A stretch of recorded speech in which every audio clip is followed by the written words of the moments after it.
To understand the Israel Academy of Arts and Sciences recent emergency conference, Fighting for the Spirit, about the declining interest in the humanities, we must first acknowledge that academia is intrinsically humanistic. Belief in and reliance upon the power of human intellect stands at the core of all academic pursuits.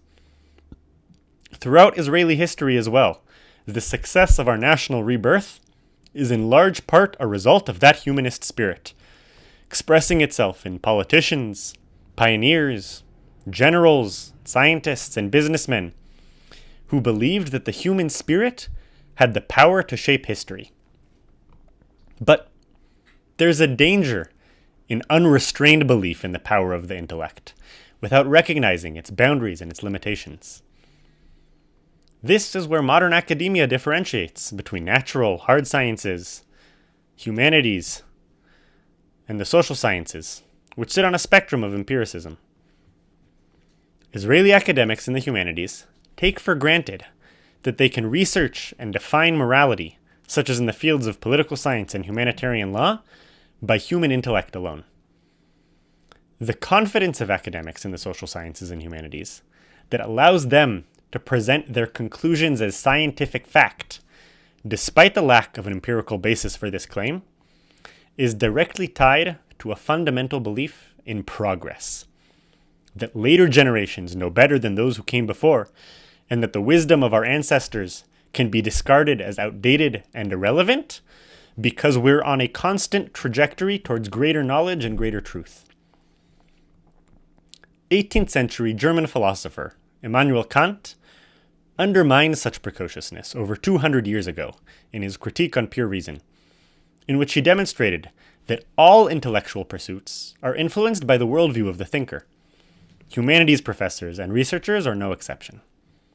So, when academics and legal professionals determine that a judicial reform proposed by the government is the end of democracy, we need to ask ourselves, what stands behind that conviction? When experts in international relations, history, humanitarian law, and human psychology determine that a war cannot be won by force, but must be settled through diplomacy and international guarantors, what stands behind that conviction? The worldview of Western civilization, as defined by the American, British, and French victors of World War II and the Cold War, is characterized by liberal democracy domestically and institutions-based liberalism globally. These are the driving paradigms, as well, behind Israeli academia's approach to Israel's future, as it plays out in the judicial reform and this current war. However, when we remember Kant and realize that even well-intentioned academics are subconsciously influenced by their own worldviews, we must ask the question, how do we know that these scholars' conclusions are right? Maybe they're leading us astray. One potential solution is turning to history, not as pompous critics judging the merits of previous generations based on our own values, but as true students, aiming to understand how our ancestors conceived a Jewish state should look.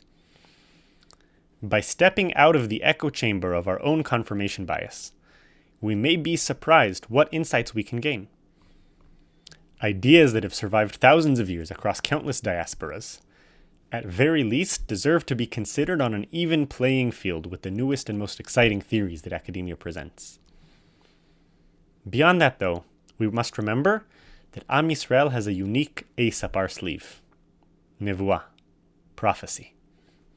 If we accept that the creator of the world, who animates our lives and authors history, revealed his will to our ancestors and continues to guide us as we study the traditions that they pass down to us, then maybe the answers we seek are waiting to pop out of the pages in front of us.